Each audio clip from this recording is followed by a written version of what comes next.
What's an intro look like here? We just talk about who we are. I think so, and some of what we're going to talk about. So, I'm Jeff Mecredy, coach, and we have Dr. Trevon Clow here, a happiness researcher, marriage and family therapist, also college professor. And we are co-hosting a leadership retreat at the end of June this year. And this podcast is going to be a regular installment that we offer both to give a little bit of a glimpse about what we're going to be exploring this summer, but also the kinds of interesting things that Trevon and I are working on in our flow. And we have different modalities and different areas of expertise. And so we're happy to welcome everyone along on the ride. Yeah, I think we described it. I liked it when we said, your practice, your approach is to help people figure out what to do, and then I get to help figure out whether that's going to make them happy or not. Yes, absolutely. So a little bit of the holistic and a little bit of the tactical here. Yeah, and I think that's sort of missed our culture. Success. A lot of things when people get successful, they're not happy, and it's just not taught and it's not thought about. And there's great data and there's great information about what's happening when we're enjoying life, and that seems to be very dismissed from career pursuits and success pursuits and what we think we want in life. Absolutely. Yeah, I think I've been observing as I have the chance to work with some amazing, ambitious business people and in all different corners of industry. Some of us really know when we have enough, and some of us don't. And it's not something that I've seen taught a lot in our culture. And I think that comes back to what you're talking about as far as setting goals and looking at our aspirations and knowing when they're healthy for us. Yeah, enough's a funny concept. Uh, so if somebody were to come and put pork chops in front of us, then our stomach and mind would tell us at some point, okay, enough, done. But that's because it's concrete. And when we make it abstract, sort of like, what money is or things like that, we don't do enough. It just feels like, the infinity symbol in our head trying to figure out what. And so there are no arrivals from that perspective. So I think enough is interesting. I'm glad you mentioned that, because we're not engineered to arrive at enough when it comes to the things that are defined like that. So I wonder how the concept of enough and our experience of burnout in work, especially over the last, say, 3 to 5 years, how those are connected. yeah, what do you think? I think that as culture changes, we go into a lot of defensive mindset, especially when it comes to finances, protecting our homes and our families and things like that. And if we have to stack rank our priorities, survival is usually over experience. But I think that that's a little bit of a fallacy here, because the experience becomes unsurvivable at a certain point. And so we have some competing priorities as far as announcing that we have enough perhaps before some of our competitors. Does that weaken us? Or sticking to our guns or our values, perhaps, and finding something that truly is meaningful for us, but may not be meaningful to those we're competing against. Yeah, I've been playing with this idea. I've chatted some about the idea that humanity, we escaped survival jail. No predators, plenty of food. We are out of the food chain. And to our knowledge, that's the first time that's ever happened. And yet we got out of the food chain with a whole bunch of really, very self-protective and understanding our environment and thinking and relating to each other. We're an interdependent species. We got out of the food chain with all this hardware and software and this, meat suit that we're wearing around. And so all of our being and our instincts are based on survival, except we're kind of in a world where we don't need to survive anymore. And so even when you say the word competition, I know that sounds sort of, pie in the sky or whatever. And I don't mean it that way. I mean, most of our survival instincts are really uncomfortable. That's where anxiety comes from. That's where fear comes from. That's what competition is. That's what anger and most of the things that make us miserable don't help us anymore. We don't need them in this world, except it's what we're built for. So it's interesting, a lot of the happiness literature and things, it keeps pointing back to the idea of, all right, we can dismantle some of our survival instincts. They're working against us in terms of doing our best and enjoying life. Which leads to a question I had for you, related to what you do, because I think a lot of, as a therapist, I think people kind of know what I do. I try to help them suffer less. And you're kind of at the other end of the spectrum where you're helping people live better. So one of the things that's very clear in the literature is we don't know what's good for us. We don't know what we'll like. We don't really know. We're terrible at making decisions for ourselves. And the reason is because we're in our own way. And a lot of that is those survival instincts. So what we do know is that the way to get out of our way is to get it out of us and set it out there and kind of put it on a chalkboard and have somebody flush it out with us. And so, I kind of do that when people aren't doing well in life or in their relationships or whatever.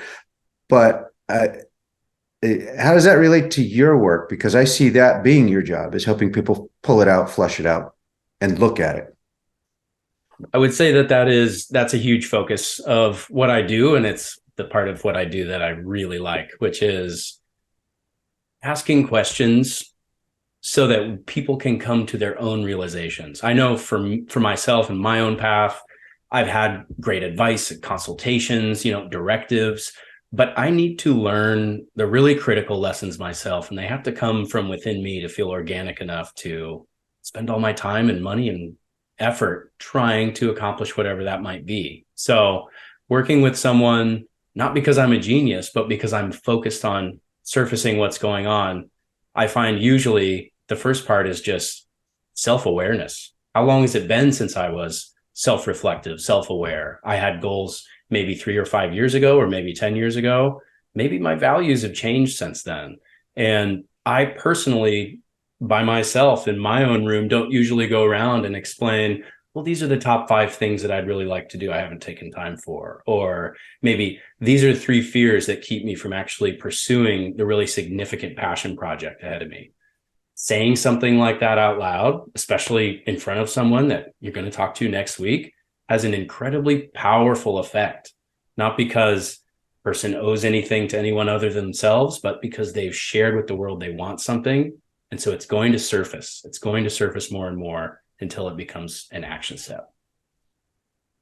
Yeah. And I think if I were to answer those questions and I were just to do it in my head, I'd be full of shit to myself.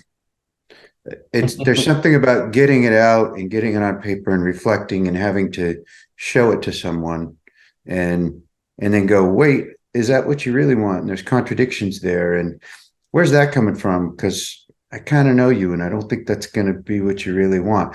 Those kinds of things. And so what I heard you say there is, and I see this in you as a person, a good question's better than the right answer. Absolutely. Because we need to churn. It's an arrival. It's a bit of a journey arriving at things like goals and things like that. It's difficult to set goals if we're not sure what the granular data is that we're drawing on. What do I care about? What am I good at? What do I want the most? And going back to your comment about the difficulty that we have actually surfacing and identifying what it is that we truly want. What's your experience been as far as working with clients and trying to surface some of those things? Have you gotten into those kinds of conversations? Oh yeah, it's and a couple interesting things. Maybe this will help sort of differentiate what we do and the different perspectives. Most of my stuff is they want to stop suffering in one area of their life. They want to relate better. They want, the change comes from a place of being very unsettled. And I think what you do is help people guide towards the things that they want that are good for their lives. When I work with people on on change and those kinds of things, it ends up being, a place of moving away from something. And Mm-hmm. so I love that you get to move towards things. It is the work of growth is so exciting because oftentimes the reason that someone decides that they're interested in pursuing a goal or pursuing coaching and having some support often is not the final reason or the final purpose of what comes out. So I think that there's actually a calling in a lot of us to break the bottleneck or get involved in something new or have that kind of transformational moment that coaching was really designed to cultivate.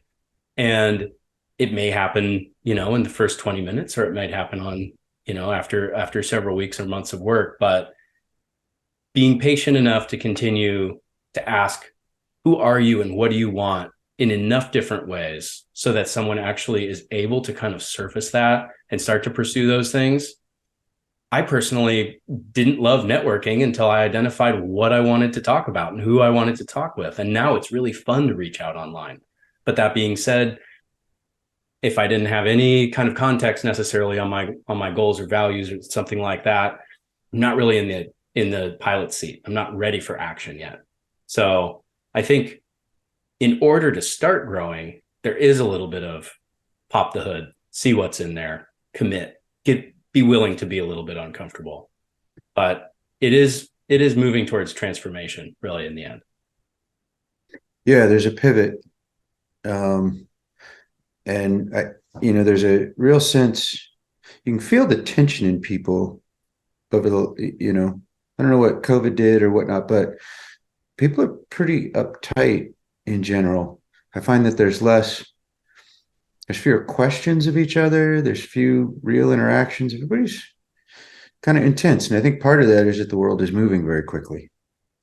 And in that, I think we better get good at pivoting because there's going to be a lot of pivots no matter what you're doing, And so I see also a lot of your role is helping people pivot, right? Right. Yeah. Promotions and pivots, if I had to say it in 2 words. Wow. Oh, that's interesting. Promotions. How do you help people with promotions? Is that a new role? Are they learning how to do something new? Sure. No, well, sometimes I'm working with someone who wants to change their life, and sometimes I'm working with someone who wants to get better at their life. And so working with folks who, maybe it's their first leadership opportunity. They're targeting that VP role or something like that. What kind of elements of my executive presence do I need to polish? What kinds of systems do I need to set up, or what kind of maybe leadership book or persona can I start to cultivate in myself? Helping people pivot, or rather ascend the ladder in their particular company or in their chosen field. May certainly be with a different company, but finding a way to move up within an existing framework. Yeah. Is leadership taught? I mean, I know it's kind of academic. You could sit in a class and read a book or whatever, but there's a lot to leadership, right? Well, the thing about leadership is a little bit like performing. If a person is all by themselves, they can't very well practice it. Gotcha. We need a group. We need a crew. And so, yeah, exactly. There's a lot of academic opportunities to discuss leadership and things like that. But until we actually have a chance to be that, act that way, show that confidence, use those communication skills, it remains entirely, I think, academic. It's the implementation and the personal risk taking in the end that makes a leader. Risk taking. It's interesting because I think about leadership and people want to, I guess it's setting a direction and getting people to head that direction, right? Harnessing the best in everybody towards it. I don't know. I don't know leadership, but how would you define it? I like where you're going with that. It's a pretty big subject, so of course, one sentence definition is always debatable. But I think when I go to define leadership, I like to compare it to management. Difference between certainly leaders and managers are responsible for strategy, mission, guiding the company, organization, guiding operations. It can be, in many different formats. But within those two roles, one is more strategic and long-sighted. And certainly one, the manager, is a little bit more tactical, executing day-to-day, ensuring operations, ensuring, the Q-tips are filled and things like that. The schedule is written. Whereas what a good leader is going to do is look at the long-term horizon, the long-term strategy, and ask not only, are we doing what we're doing in the correct way, in the best way possible? But the other question, the bigger question that really only the leader is responsible for asking is, are we doing the right thing? Are we in the right kind of business? John Deere, for example, began making Oregon Trail wagons in Chicago. Now they're responsible for making a lot of different kinds of things. Some leader in that organization in the early 1900s said, we're not in the right business right now. We need to change. So that is leadership. It's the willingness to, as you pointed out, take a risk, analyze something that may be unanticipated by others, make a calculation, have a truly perceptive view of the trade-offs, and be able to weigh those in a way that others may not be able to. I think that's what's going to be, that defines a leader and also a great leader. Gotcha. So management is the details that are in front of us, and leadership is direction and momentum. Did I hear that right? Yeah, direction, momentum, strategy. Strategy. Right. Gotcha. Oh, that's cool. I've never thought about that. Yeah. And I think that's why sometimes when people get to middle management, as it's called, they might not be as satisfied as they may have imagined, because when I think of leading a group, I think of impacting that strategy. And that tends to be the thing that is meaningful to a lot of people. So I think that's one disparity of how people plan their careers and try to, optimize for either what I think I should do, which is be better at my function, or what I can do, which is to learn to lead other people to be better at their functions. And those are two different kinds of personalities. Absolutely. I also think leadership is a skill. And I don't think a lot of people have thought about or learned the skill. And they may be great at it, they just never done it. So I think you and I had a discussion about AI and chatbots and the jobs that it's sort of moving into.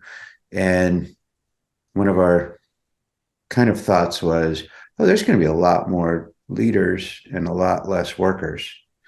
Most positions are going to require some form of direction, leadership, strategy, because the work is going to be done for you in terms of putting words together and putting papers together and points together.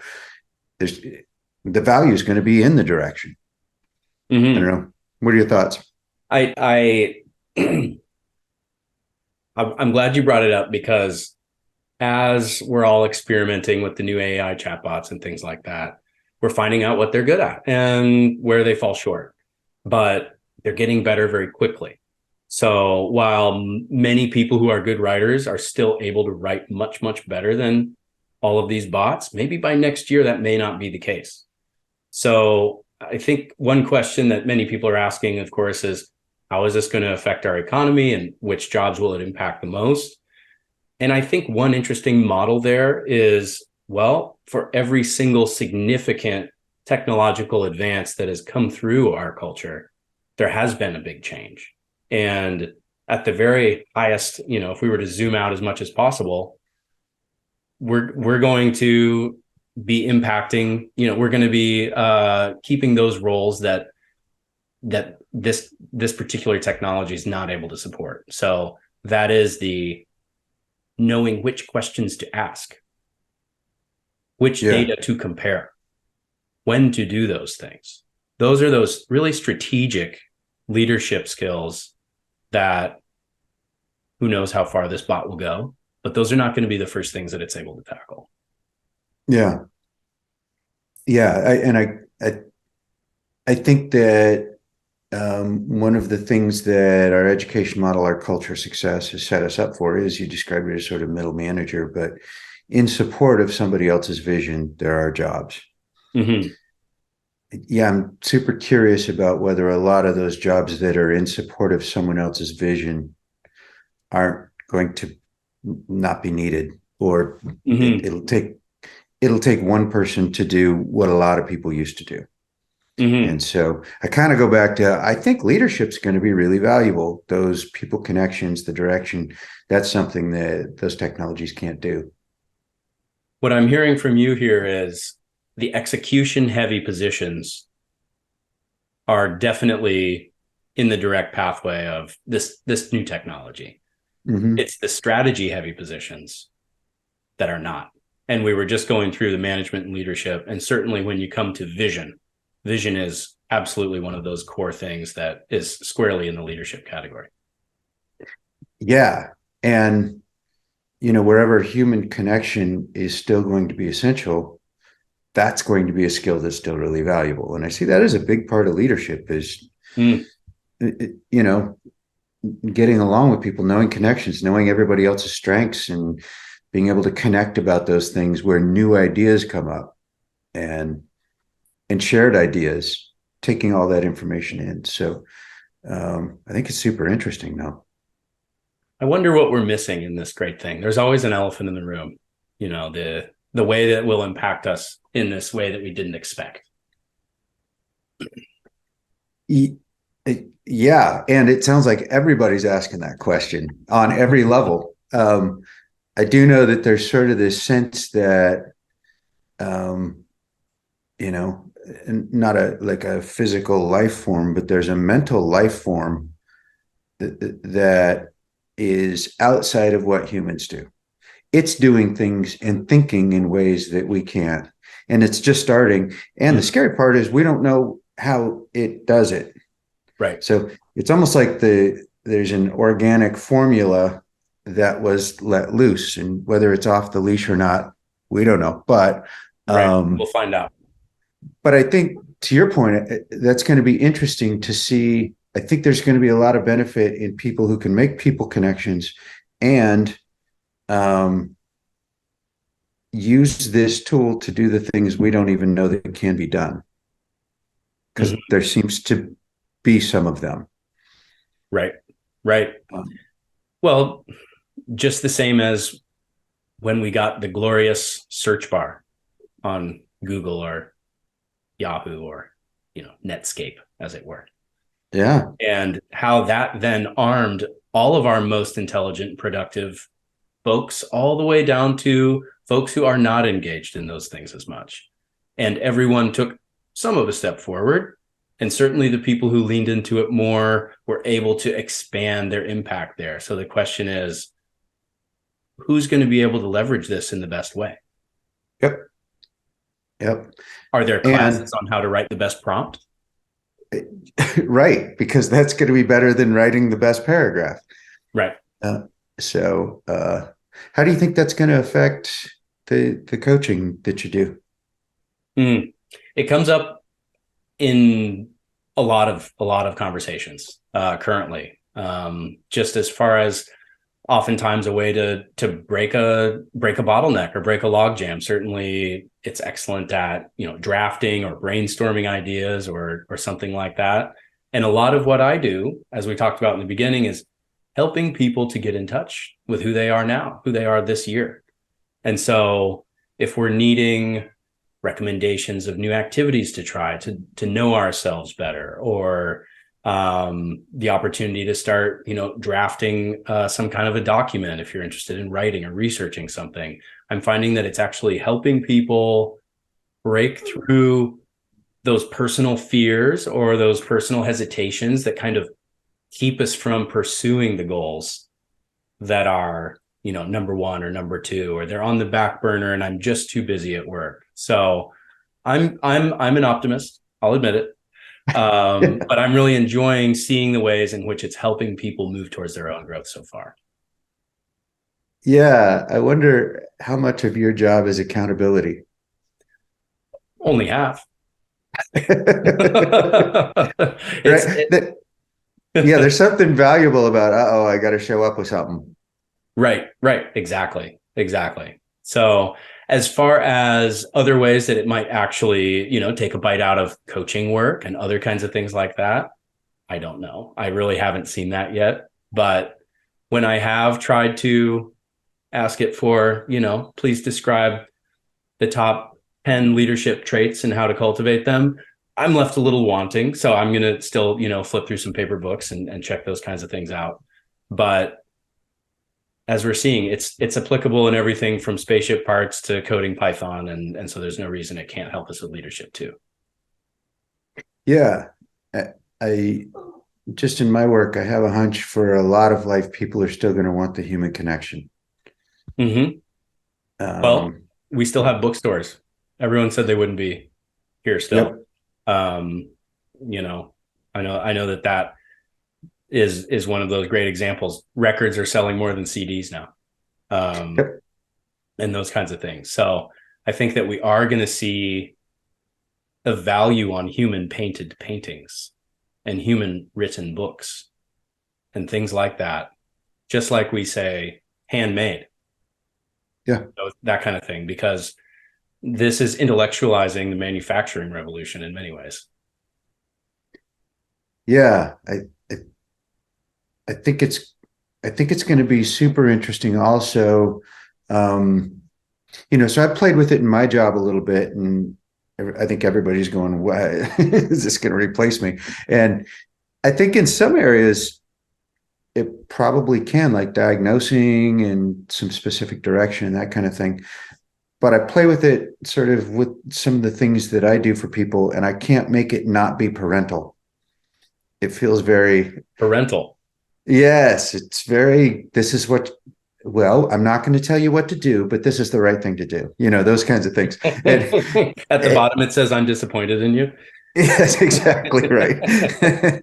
so, so and, maybe that's part of it too.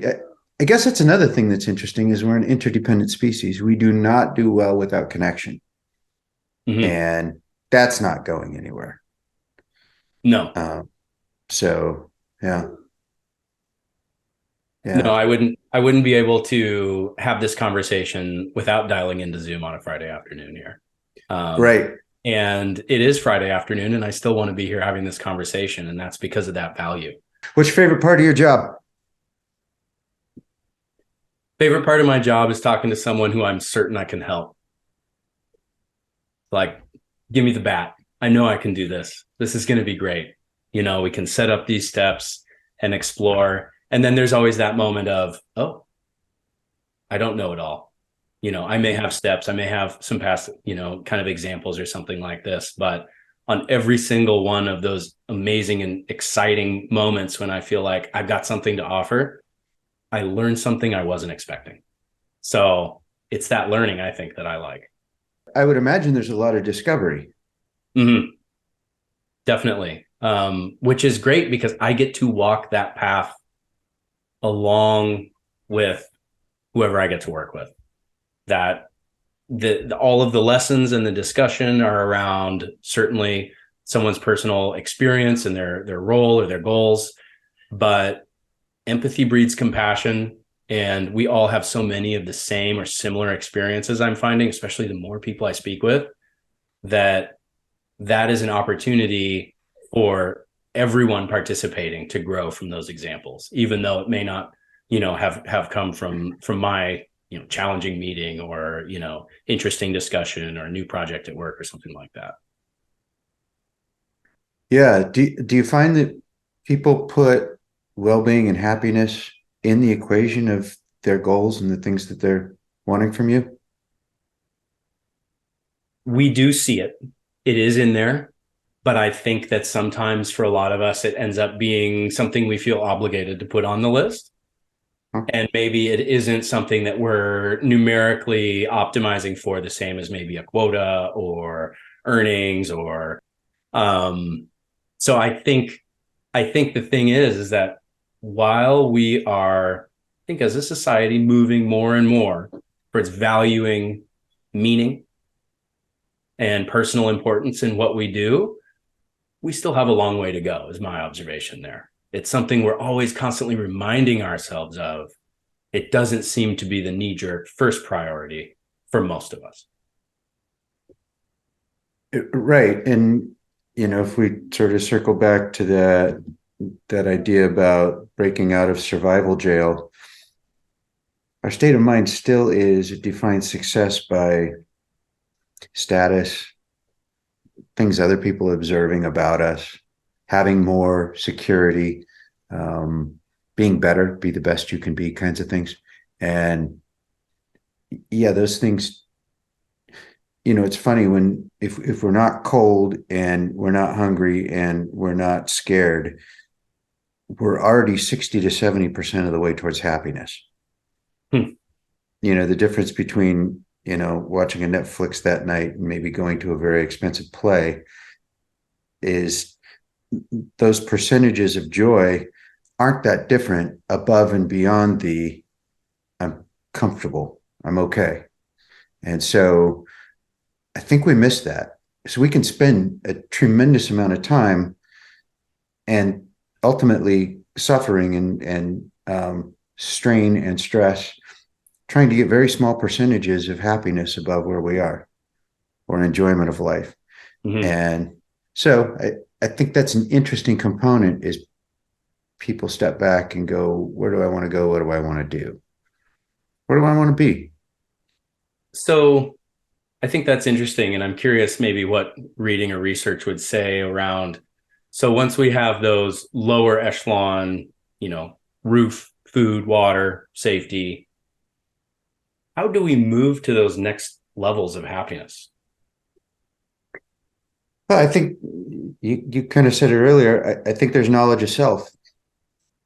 And, we enjoy things differently. So somebody who's an introvert is going to enjoy their own company and getting their mind busy in a playground.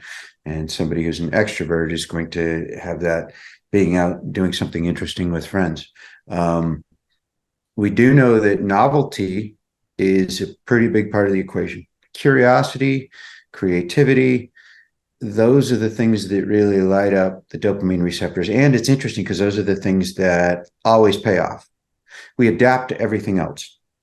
Mm-hmm. We adapt to more money, we adapt to nicer things, we adapt to new neighborhoods, and our happiness level doesn't permanently increase. Just the change is a temporary increase. Mm-hmm. Above and beyond, we can get a lot of happiness by being not starving, but we can't get a lot of happiness by having heated leather seats beyond a car that already got us there. Those are very small percentages for a really big car payment.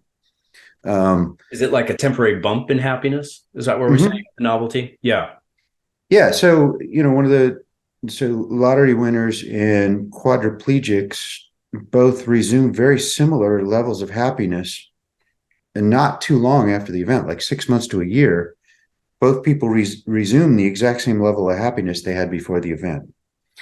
But curiosity, creativity, connection with people, there's a couple things that seem to be built into the algorithm of life or whatever that those always produce the same level of happiness every time. We don't adapt to those things. Curiosity, connection. Did I hear innovation in there or creating something new? Yeah, creativity. Mm-hmm. The sort of the umbrella theme is life seems to really, really like innovation. Mm-hmm. Anything that's added that hasn't been there before, at least for an individual or a culture or whatever, that seems to be something life really rewards. So if you want all your dopamine receptors to light up, a novel physical activity that has some problem solving in it is great. If I haven't been bouldering for a while, I really ought to go down and try some. Yeah. And say yes to new things. And, if it makes your body move in different ways, and you can tell you're sore in different ways. And it's the same thing mentally. It's like, oh, something grew. Mm-hmm. And life likes growth. And kind of going back, that's different than an arrival, It's a practice. Yeah, I was thinking about that. We were talking, maybe our next conversation. Um, I'd love to tease out what a good goal is with you, Yeah. because I don't know. I think it's just interesting. I think it's an interesting topic. Yeah, I know. I saw that coming up for today, and I was fascinated, especially the goals versus aspirations element.